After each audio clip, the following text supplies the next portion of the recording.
Hello, good morning to everybody. I think we're ready to get started. Okay. Welcome to New America. My name is Andres Martinez. I run the Fellows Program here. And also I help coordinate this Future Tense series of events that we hold in conjunction with Slate Magazine and Arizona State University. And our next conference is going to be on how radical will radical life extension be, featuring the head of NIH, Francis Collins, and many leading practitioners in the anti-aging field. And that'll be here on November 16th. But today I'm honored to introduce Tim Wu, who I believe most of you know. And Tim is a leading thinker about the internet, has played a very influential role in shaping how we all think about issues of access to emerging technologies and coined the term net neutrality, I believe. Tim teaches at Columbia Law School. He's one of our Future Tense Fellows here at New America, is the chairman of Free Press, and is also a contributing editor to Slate Magazine, our partner in this Future Tense series. So welcome, Tim. Thanks. Also, I should say, most importantly, Tim is the author of the upcoming Master Switch, The Rise and Fall of Information Empires, which will be available in next Tuesday? Yeah, next Tuesday. Next Tuesday. This is actually, I guess, the pre-launch event. Yeah, it's not the pre-launch launch event, but the pre-launch event. And you can already acquire it in most street corners in China, too. But it's really a fantastic read and a cautionary tale of how concentration in various emerging forms of media and information technologies can stifle innovation over time. But it's just Tim did a great job of weaving sort of entertaining history and sort of business concepts. And it's really a terrific read. But I wanted to, before we get started in our conversation, I wanted to make a confession. This is something that I should be deeply ashamed about and will probably lead to many gasps and people might not talk to me again. But I have to confess that I still have an AOL account. I still remember when I got the free discs in like 1995 or 6 or whatever it was, and went online for the first time after waiting for the dial-up to go and that sound, and then being online for the first time and not knowing what to do. An experience sometimes I still have. But I was thinking about this over the weekend, and in preparing for this conversation and reading Tim's book, and I'm wondering if Steve Case and Gerald Levin weren't oddly ahead of the time. And the conventional wisdom about this disastrous merger that was announced in the heady first days of 2000 was, how silly of this, dial-up behemoth. I just love saying that, dial-up behemoth. And media conglomerate to think that they could create this integrated space online that was going to retain consumers and provide for all of their communications and entertainment needs, kind of separate and in a parallel space to the World Wide Web. If you're of a certain age, you'll recall that AOL and CompuServe and these other online services were originally proprietary spaces, and initially they didn't even provide a gateway to the internet. Then they did, but that was sort of the afterthought. And I just wanted to, before I turn this over turn to Tim, read. Here's what Steve Case said on the day that the merger closed. He said, "Now the real opportunity is to bring these worlds that have been kind of separate, the personal computer, technology, internet industry over on that side, and the media, entertainment, and communication industry over on this side, bring these two together in a very integrated way to create kinds of services that otherwise wouldn't have been possible." So this was like a $350 billion merger. It ended up in a disastrous erosion of shareholder value, a divorce, and the conventional wisdom has been that this was, already kind of an anachronistic vision when Gerald Levin and Steve Case announced this to the world in January of 2000. Fast forward 11 years, and we're seeing this. One of the things that triggered this event was all the commentary about the death of the web was Chris Anderson's piece in Wired, and there's been so much commentary about the return of these walled-off spaces online, whether it's Facebook, which in a sense is not that different from what AOL was trying to do back in the 90s in terms of creating this community, whether it's the App Store of Apple. You see a lot of worry about these integrated spaces, to harken back to Steve Case's term, that exist beyond the reach of what we commonly think of as the web. And so my provocative question for Tim to start off is whether the vision that Steve Case and Joe Levin had has been fulfilled brilliantly and executed by Apple, not by AOL. That's a great question. Now, first I want to thank New America, who actually in some ways sponsored. I was a fellow when I was writing this book, so in some ways this is a New America book, and it's a pleasure. I just love this space, and we always get great audiences, and I don't know, I'm extremely grateful to New America and Andreas, who I think hired me, maybe. Yes. Okay. I'll take credit for that one. Thank you. So I just want to express my appreciation. Now, before I answer the question directly, I need to explain a little bit about the book. The underlying thesis of the book is that in the information industries, we tend to go through these long cycles of open periods and closed periods. And there's a series of factors which lead to a closed market opening up, often a disruptive invention, sometimes the government breakup, two of the main examples, i.e. AT&T 1984 or the invention of the radio. And the closed cycle, the closed stage of the cycle tends to be created by various things, but often vertical integration, consumer demand for quality, and good old-fashioned will to power, charismatic executives who want to own an empire.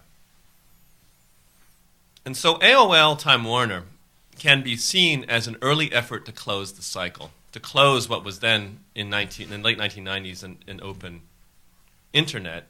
And as such, it made some sense in a historical way. What they were trying to do in 2000 was very similar to what the film industry was trying to do in the late 20s, creating the Hollywood studio, which was an integration of motion picture making, motion picture distribution, and motion picture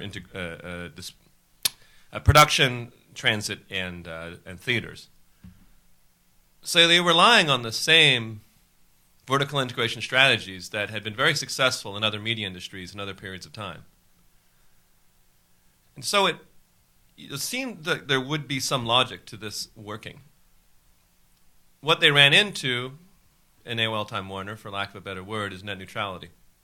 They ran into a network that was designed to resist vertical integration or to destroy some of the advantages that come from a vertically integrated business. And the basic one is controlling your consumers. I think Time Warner thought, when it was acquired by AOL, or sort of bought AOL, however you want to put it, that they were getting 25 million customers. They thought the way Hollywood or Paramount Pictures in the 1920s, when they bought a theater, they assumed they were getting the customers. But actually, Time Warner was wrong about what it was getting. It was simply getting 25 million people who had access to the internet, and pretty soon who were interested in Google. I asked Steve Case about this in part of the interview, part of the research for this book. I went to go see Steve Case, who is still here in D.C., and I asked him, I said, well, was it a mistake? He said, yeah, I sort of regret it. And he said, I said, well, what would you have done if you could do it all over again? He said, I would have bought Google. And he said but he said a little more than that. And it shows he actually understands these markets fairly well. He said, the pure play, that's his way of saying non-vertically integrated, the pure play businesses ended up to have the advantage. We were wrong. But the reason he was wrong is the structure of the internet was designed to resist the advantages of vertical integration, which is essentially a power to control customers. Stated a different way, in order for Time Warner AOL to succeed, they needed some way to be able to discriminate in what content AOL customers were exposed to. And search engines made that very hard, or the structure of the internet made that hard. They couldn't, it was difficult for them to force them into that position. Now, coming back to your question, is Apple doing the same thing? The answer is yes, and which is what makes this time period so interesting. Much of what we're seeing right now is, as you said, some effort to try and recreate in a better way, in a more clever way, some of the advantages of vertical integration yet again. Steve Jobs is an interesting figure to be doing this because he's not always about whether you have the idea, but how well you do it. And he is a person who is who is experienced both in Silicon Valley and in Southern California. So a very deep experience in the sort of the cradle of vertically integrated media industries, Hollywood, from the 1920s. And his strategies, when you look at them carefully, are very similar to the studios, yet again, just executed better. They are, if you're an iTunes person, in some ways you end up more or less in the world of Apple. So I think the answer is yes, and I think it's being done a lot better. The interesting question is whether Apple will again run into the structure of the internet, sort of the power of Vint Cerf, the design of the underlying network, which has resisted discriminatory efforts before. We'll see whether it happens again this time. Yeah, I was struck. I think last week there was a kind of a momentous exchange, which got some attention, but maybe not as much as it deserved. A week ago today, Apple reported its another blowout quarter, and Steve Jobs got on the conference call when the results were being announced, which was kind of a novelty. He hadn't done that for quite a while, and he couldn't resist himself. And one of the things he said in discussing sort of the competitive landscape, he said, Google loves to characterize Android as open and iOS and iPhone as closed. He said that's a smokescreen to hide the real issue of what is best for the customer, integrated versus fragmented. So here's this term again that Steve Case referred to of an integrated system, right, which sounds a lot better than being a closed system.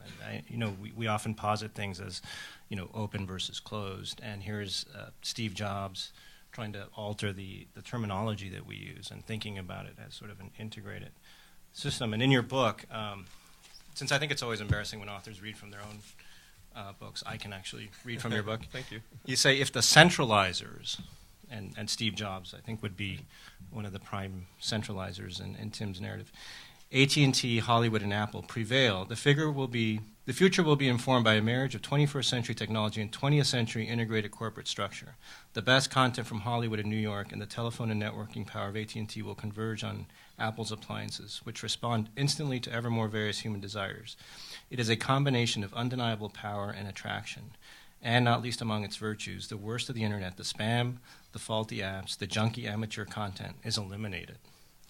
Instead, the centralizers pledge to deliver what Lord Reith promised from the BBC. This is one of the in 1924 protagonists in a previous chapter. The best of everything. So, what's wrong with this future? Well, let me just first talk. Sounds pretty good. Yeah, let me first talk about what. Just to make clear, that Steve Jobs is very definitely and maybe self-aware, maybe not, copying the strategies of every successful media empire in the 20th century. I mentioned Lord Reith, the BBC. The early BBC was exactly that. We filter, we find out what's the best, we deliver it to the public. Hollywood, I talked about before, the founding vision of the integrated studio was better quality movies. And the evidence was Gone with the Wind, King Kong, Wizard of Oz. The radio network, the radio was once an extremely splintered, extremely fragmented industry. You might also say very open and free industry in the 1920s. And NBC had exactly the same vision as Steve Jobs, which was we will centralize, have chain radio stations and produce a better product. And So one thing I want to say before answering your question directly is that historically, at this stage in the history of a medium's life, the centralizers actually tend to have historically an advantage. In other words, every one of the new and open new media in the 20th century became a centralized, dominated, a consolidated industry. So Jobs has a lot of history behind him. He has basically a track record. Now, what's wrong with it? The major problem with these consolidated industries is in the short term they tend to be good. I cannot deny it. In the short term, they tend to indeed deliver on a lot of the promises that they suggest. And I use Apple products. I'm sure a lot of people here do. The quality often is higher, especially depending how it's done. Unnecessary things are filtered out, and everything I suggested. So there's often a little bit of a golden age, in fact. The problem is that as a monopolist stays in power over consolidated vertical industry over time, they begin to become stagnant and abusive. So there's this sort of 10-year even window where they're extremely attractive. AT&T in the 1920s, for instance, wiring in all of America. Hollywood in its golden age, NBC in its early days, are fairly attractive. And that's why Apple is the largest company on earth, is because they're taking advantage of this. And, to pretend they're not attractive. I mean, if you really some people hate Hollywood content and they don't naturally like this stuff. But in terms of the ordinary consumer, it's quite attractive. But the long run, once the monopolist gains power, it becomes, over a long time, quite the interests shift from trying to improve the quality of the product to trying to defend the market. And we tend to have two consequences recurrently that come out of that. The first, particularly sensitive in these information industries, is the growth of private censorship problems. The problem is that once you have a highly concentrated industry, it becomes extremely vulnerable to censorship pressure from external forces. The real trick, and this is something I talk about with Hollywood in the 1930s, is it's not the consolidator himself, and it's always been a man, who is the problem. I mean, Jobs himself probably doesn't have sensorial instinct. Actually, he probably does, because he just is like that. But it's usually not the industry itself or the company itself. It's that as a highly concentrated company, they become vulnerable to pressures from groups that want to censor. Whether it's foreign governments, whether it's this government, whether it is religious groups. Once you have such a tight control over content, censorship almost becomes automatic. And every single example we have of consolidation leads to private censorship. Second problem is once an industry becomes established after this golden age, they become extremely suppressive of new technologies. Now, they innovate in some ways, and the AT&T is the classic example. They often fund certain forms of centralized innovation. But it becomes very important to destroy any kind of innovation or to absorb or co-opt it that might fundamentally undermine their rule.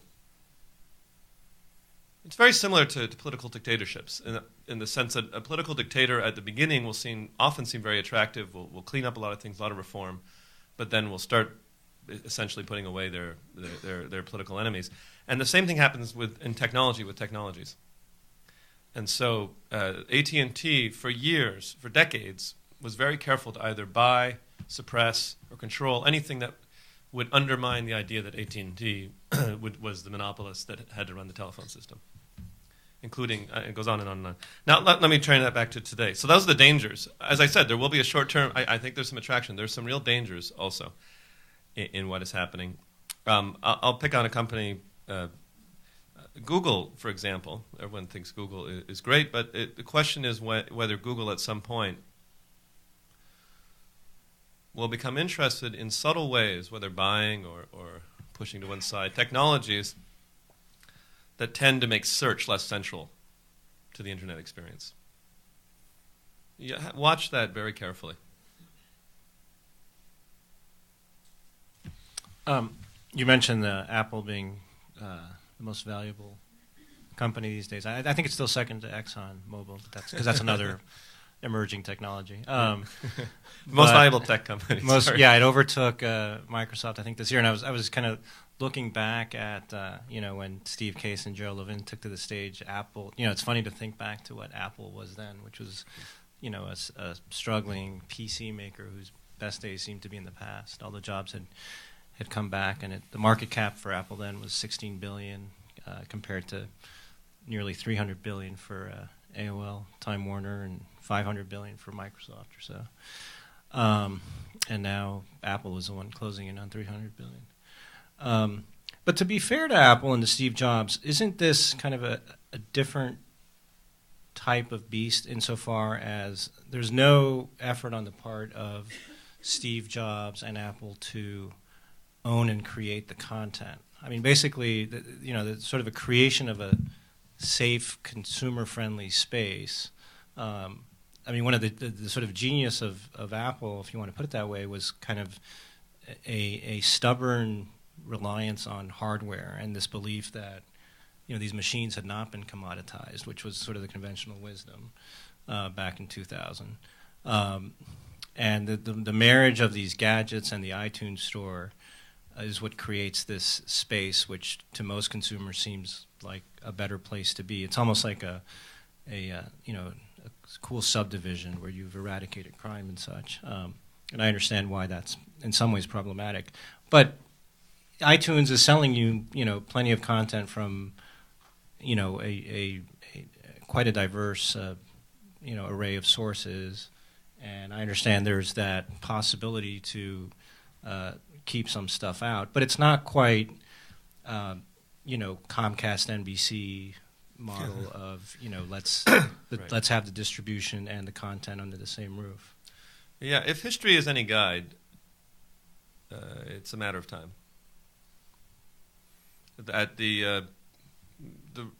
There has not been yet a vertical integration fully into content, but close. I mean, iTunes download store is basically a record label, right? So why are we saying they're not integrating into content? It's basically a record label, and eventually Apple will also essentially be a TV station. Is it a record label or just a record store? It's a record label. One and the same. What's the difference? Yeah. Okay. I think they're and I think Jobs is very talented, and I don't want to make this whole thing about Apple, but it's interesting the parallels. Companies have experimented with different levels of vertical integration, and the Hollywood studios in the 30s took it to the maximum by owning every single thing, and AT&T with its ownership of every single part. I think if that may not be completely optimal. It might. We don't know, but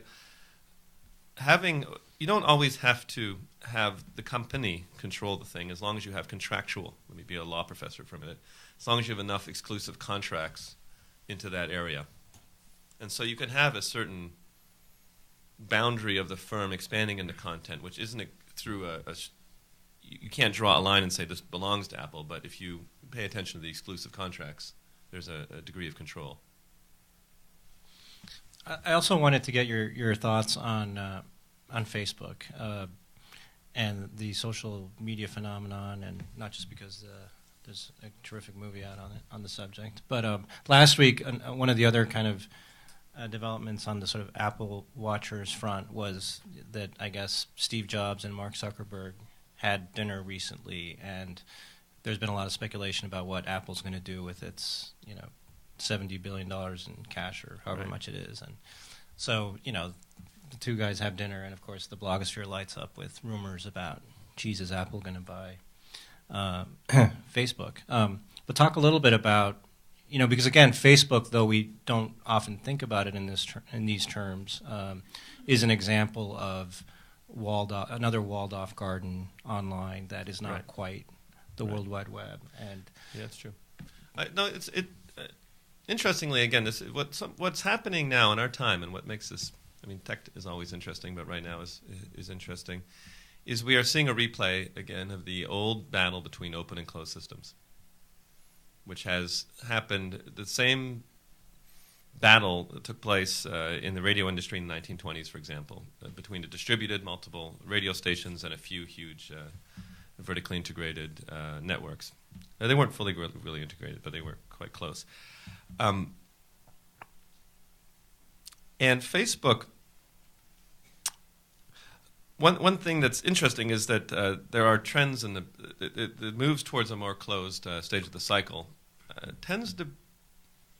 People follow the leader. One company is successful with vertical integration and with greater closed systems, and others follow it. And so right now, I think there is, as you suggest in your initial comments, for reasons of, indeed, some of the limits of openness being reached in some ways, a trend towards that. And it's interesting who Facebook will take as their model. Facebook is almost like a child looking for a role model right now. And look at Google, and that seems attractive in some ways. They look at Apple, and that. I mean, the movie was sort of about this. Maybe I'm borrowing it too much. The founder looking for role models, but there is this question of what is the role model for a successful tech content firm right now, and I think Facebook is trying to figure out who it is and what it wants to be. Probably when it started, so Google is obviously the role model, but maybe Apple's looking like a role model too, which implies a greater control, a greater closed nature. One thing I also want to say about Facebook that is interesting, and interesting about this entire market, is when you look around at the internet applications markets, even though the internet has long been billed as sort of the Valhalla of free market competition, and everyone can get into the market very easily, when you look around at the app markets, they're mostly single firm monopoly. They're mostly monopolies in their market, or dominant firm situations. Google is the monopolist of search. You have Amazon for books and retail. It's not the only, but it's dominant. eBay and auctions, Skype and voice over IP, Twitter and whatever the hell Twitter is. You have when you look at it, it's a monopoly board all of a sudden, and it's sort of kind of sprung up on us. I think 5 years ago, everyone expected, well, Google's here for a while, but Bing will achieve some kind of market share. They're at about 12%, which isn't nothing, but isn't a serious challenge. So it's a slightly different trend than the vertical integration we were talking about with Apple, but there is a trend towards basically we look out and we see even more than in the communications sector, which has traditionally been the sector that is monopolized most easily. In the app sector, it's usually one market, one firm. Now, whether that's going to last, whether we look around right now and all of a sudden it's all going to blow up again, I'm not sure. But it is worth saying, right now, it's one market, one firm.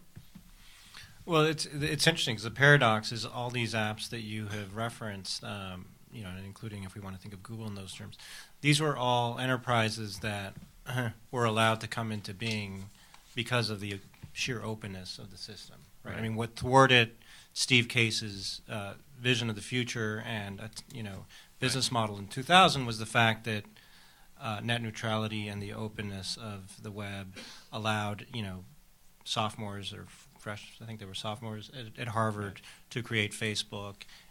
It allowed Amazon to come into being. It allowed search to flourish despite whatever ISPs at the time thought about these search engines. And I guess because of the way networks operate, there is a tendency for some, to have a concentration of power, because if you want to be on a social media site, you want to be able to talk to the largest number of people possible and connect with them. And so it makes sense that there's not going to be a market with 10 different equally sized. The word for that, the old word, is natural monopoly.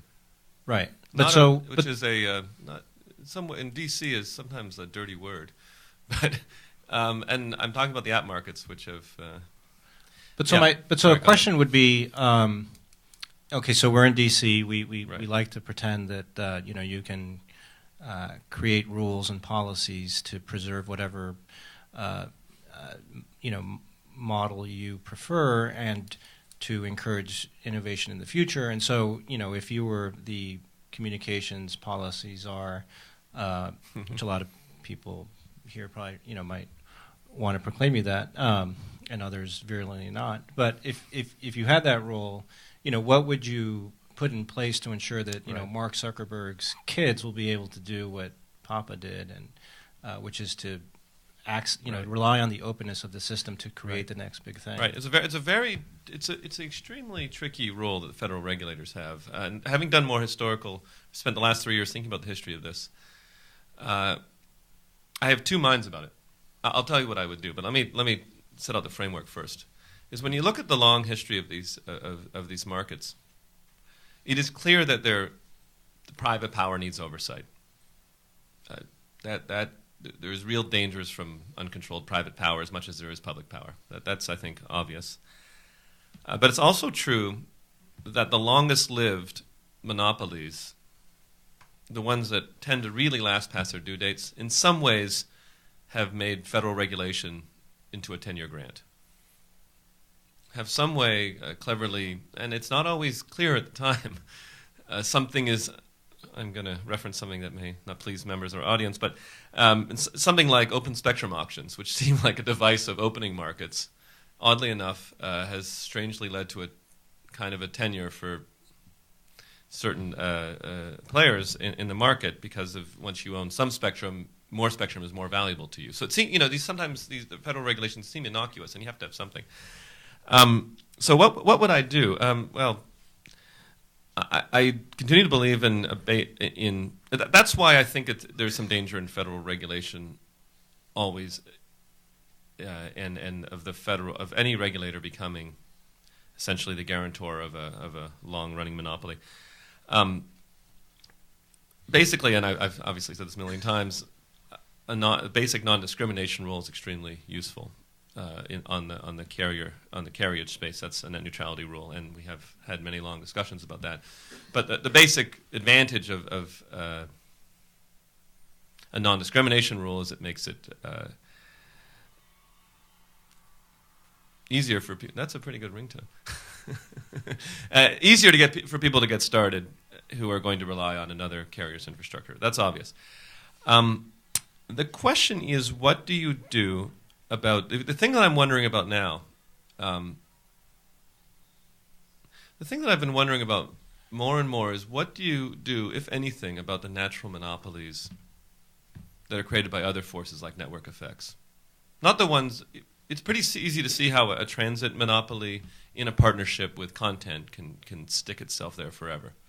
That's the reason net neutrality I always thought is important. But the thing I'm wondering now, and this isn't necessarily an FCC issue, but just a general question, is what do we do about what you talked about, the natural monopolies that are at the app layer over the long term? And maybe we don't have to do anything, but I don't have an answer to this question, and in some ways I'm not fully answering you, not providing the straight kind of, here's what we should do now. It's a hard question.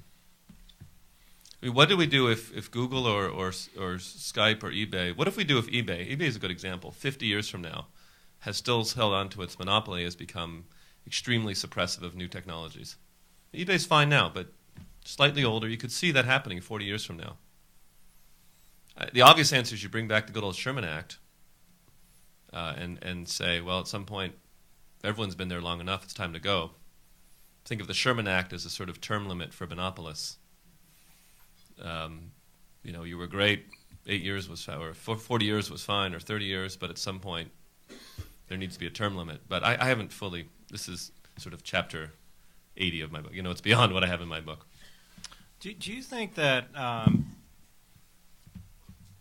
outside of the realm of technologists and legal scholars and the sort of rarefied bubble that you inhabit, that people,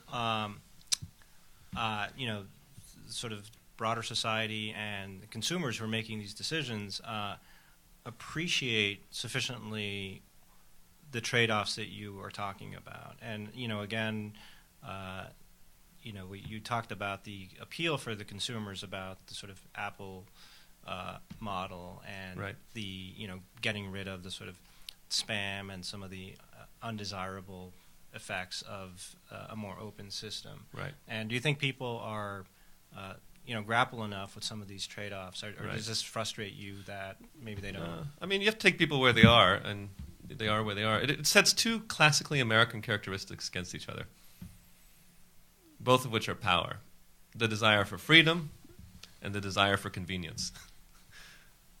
So open markets feed into, and feed into the American appeal of being really able to choose what you get. Having a sense you can go anywhere. I mean, that's why people find Google search exciting, is you can kind of go anywhere, connect with random things, and you feel free. It is a tool of and the open internet has been a tool of liberation. People can start a blog. They like that. You can feel creative. That freedom is not nothing, and it has a long pedigree in American history. On the other hand, so does the long interest in convenience over everything. Americans invented automatic transmission. We are the country that that loves convenience, and closed systems feed very heavily off that desire for things to work and be convenient and just to get the best stuff in the easiest way possible. So I don't know. It pits two sides of the American personality against each other, and I can't really say which one will win. Okay, well, we have a very knowledgeable audience here, so I want to open this up to comments and questions for about 20 minutes.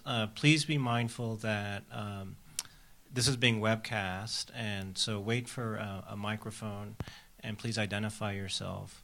Also, Tim is one of those professors who takes his teaching load seriously, and we need to get him out of here on time to catch a train to be back in New York to teach his class this afternoon. So apologies for he's going to make a mad dash at when we're done with the session and won't be able to linger. But then we will quickly transition to our to a panel where we'll have a distinguished troika give us more food for thought on these issues, and we'll hear from a variety of viewpoints. Please, if you could just raise your hand and wait for the microphone up here in the front. You got to wait for the... One of the things that's happening in the internet is this shift toward mobile. Yeah. And, when the Google Verizon deal or, Meta deal it seems to be some sort of a threat or potential threat to net neutrality. How does the shift toward mobile play into your cosmos? Yeah, it's part of this. I guess I would identify 3 areas in which we're seeing the closing, then that sort of natural closing coming from. Number one, I suggested already, is increased vertical integration and control through devices. That's sort of the Apple model. And number 2 is the increased occurrence of single firm monopolies on the Apple side. And third, the mobile platform is inherently and structurally more closed, more integrated, if we want to use that phrase, device. Its history, it is a computer, but it is a descendant of the telephone. And the telephone network, starting from, let's say, about 1915 or so, has been the exemplar of what a closed, integrated, vertically integrated network looks like. Right, so it relies on that tradition. It is based more strongly on that tradition. On the other hand, there is an ideological war going on there too. Android, other efforts, a lot of Verizon's efforts are an interest to say, you know what, things are different this time around. We now believe in Jane Jacobs instead of. We're in an era that believes more in open, or openness has a lot more currency than it did in the 1920s and 30s when fascism was also in fashion. There was once a belief that centralization was always better. And anyway, the long short of it is there is, the rise of the mobile internet is naturally playing towards more closed systems, but B, there is a war for what mobile could be. And there is a strong effort to make mobile more like the computer. I'm going to call on Rebecca McKinnon, who's another fellow here at New America, and who actually wanted me to point to some comments on Forbes. There was a review of your book, and a lot of the commentary was about what a danger you are to the Republic. And Rebecca wanted me to quote those extensively, but I didn't bring them with me. But oh, okay. I didn't get to that. So it was a joke. Anyway, I have a different question. There's the real threat to the Republic. To the Republic of China, basically. Yeah. Well, there's all of that. Your previous book that you wrote with Jack Goldsmith was "Who Controls the Internet," and that took a much more global approach to kind of the battle over internet governance and standards globally and so on. And this book really talks about the internet only as an American phenomenon, or doesn't really address the more global factors that might be shaping whether the internet becomes open or closed. Yeah. And writing a book myself, I know that you can't write about everything in one book, and one has to focus on something.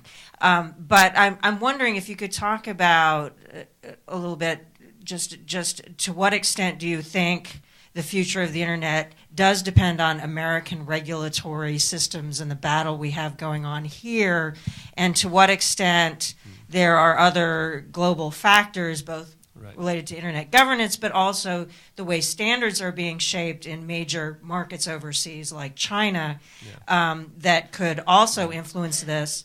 And, again, just sort of as far as people here are concerned, how do you engage with that to shape it in one way or another? Yeah, that's a great question.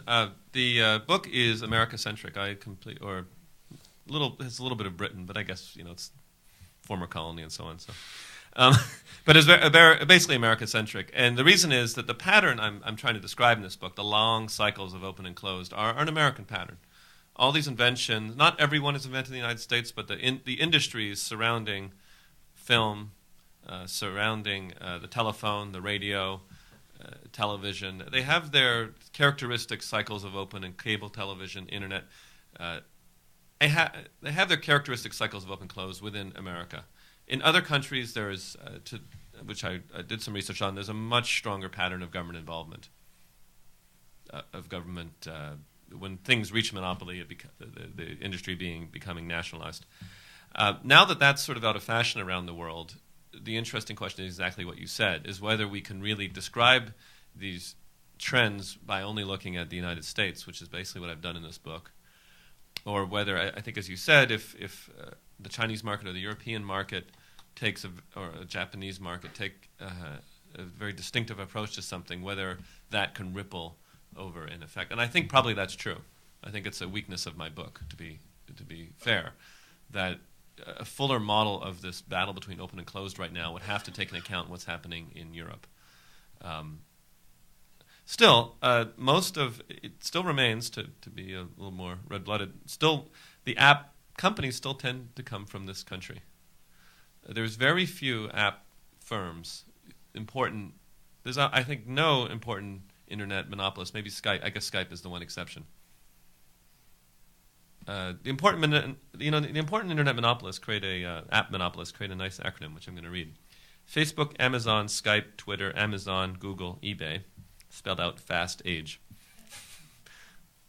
So anyway, none of those companies, other than Skype, is unless I'm wrong, is from anywhere but the United States. So a lot of the plot is still here, and the patterns I described are still here. But I think that you're right that, and someone who could describe that, maybe Rebecca will be able to describe that. Describe what happens on the effects of sort of the global ideology of technology from inputs from other countries. To understand that really well would be an achievement that I have not been capable of yet.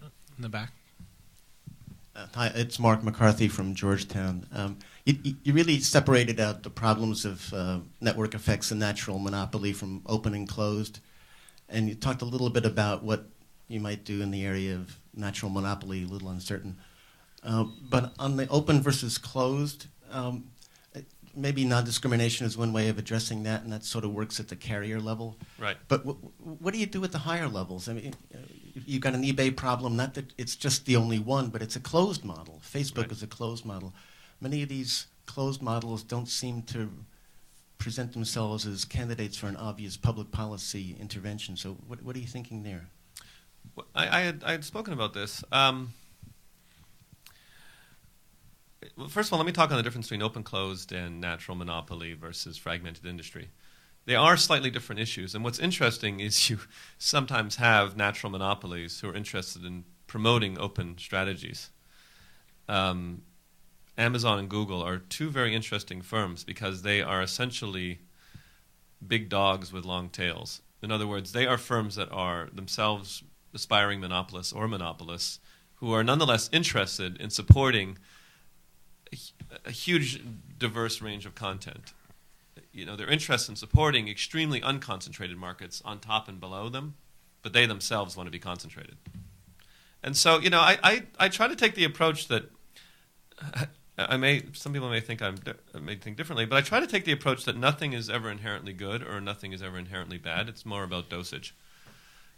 And there is a place for certain things to be, perhaps there is a place for certain things to be, for certain lengths of times, dominated by a single firm.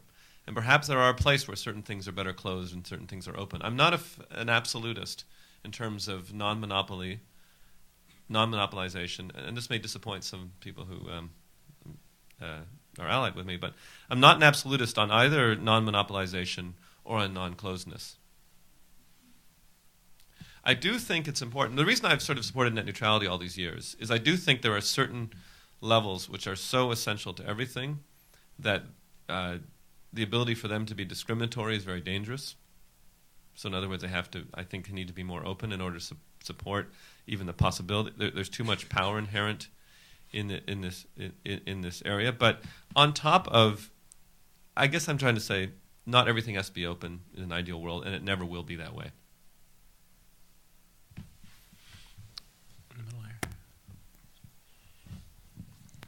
Marianne McGrail, former student of yours. Oh, hey. Hi.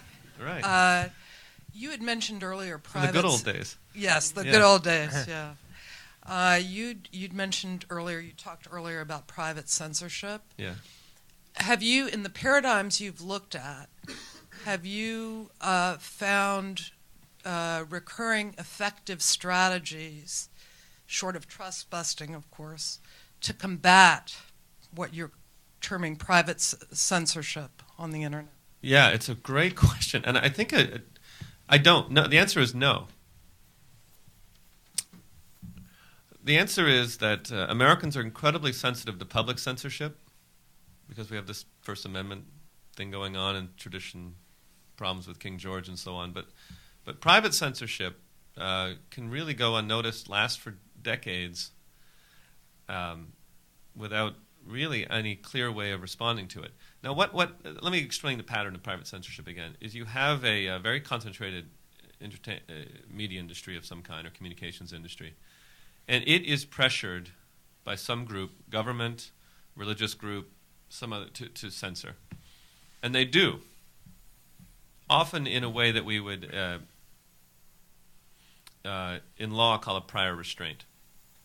So in the 1930s, the Catholic Church, if you're familiar with film history, you'll know that every single film script had to be passed through the Catholic Church before it could be made, through censors of the Catholic Church. And they would, so it wasn't it was made and then the Catholic Church would criticize it. They reserved the right to prevent films being made in the first place. The classic example of a prior restraint. We had this system of censorship in the United States relying mostly on the decisions of a single man named Joseph Breen, who was a rabid anti-Semite, among other things. In fact, his quote when he went to Hollywood, he said, "I'm the one man who can cram decent ethics down the throats of the Jews." That was his basic modus operandi in Hollywood. You had this one man deciding what films could be made in America. Warner Brothers wanted to do a film on the Germans and in the 30s and what they were doing to Jews. He said, no, this film is not going to be made. You had one guy deciding what films are going to be made in America. And no review, no accountability, no publicity, completely secret. I'm saying it could happen again. I'm saying that Facebook and Google are subject on a daily basis to censorial pressure from governments, from religious groups, from everyone. They have taken fairly open and stances, but we are depending on that.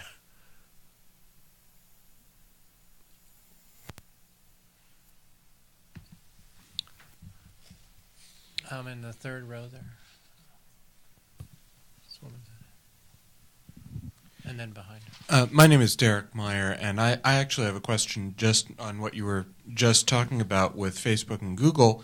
Wouldn't you say in some ways that's even more so with Apple, given the arbitrariness of the app market and that they can just reject apps at will? Yeah, I agree. Yeah, and the danger comes when it comes to content. I mean, apps are a form of... There's two forms of censorship in a sense. One is suppression of innovation. The other is suppression of content. Typically, it's outside forces that create censorship of content. I don't think Apple has any particular censorial instincts, but it might come under pressure and then decide to do it. And that Facebook and Google face that all the time. You know, every day Google has things. Sorry, and let me just say, but yes, the danger with Apple is that it suppresses apps that are a threat to its way of doing business. Hi, Alyssa Ravazio. I'm with the State Department's Net Freedom Task Force. I was wondering if you thought the Paramount decrees, which legally separated exhibition, production, and distribution, might be translatable to these multimedia empires like Apple we see forming today. Yeah, that's a great question. The Paramount decrees are in the book, and I have a history of the Paramount decrees, which I think is different than anything that's been thought before, because I think the Paramount decrees have a lot to do with the birth of New Hollywood in the 70s. And the real changes in the film industry that were essentially liberating. The end of this one-man censorship system was actually destroyed by an antitrust decree in subtle ways. How exactly you would do... The Paramount decree is essentially what I call for in the end of the book is something similar to the Paramount decree, which is I say we need to maintain separations between transportation and content. The combination of these is the most dangerous thing we've seen. Everything else has certain dangers too, but that is where is the greatest problems have come when we've had an integration of these two issues. And so, yes, I think it is translatable, and the techniques, antitrust decree is a little clumsy and strange and weird, but that is extremely important, and that's the public policy I believe in.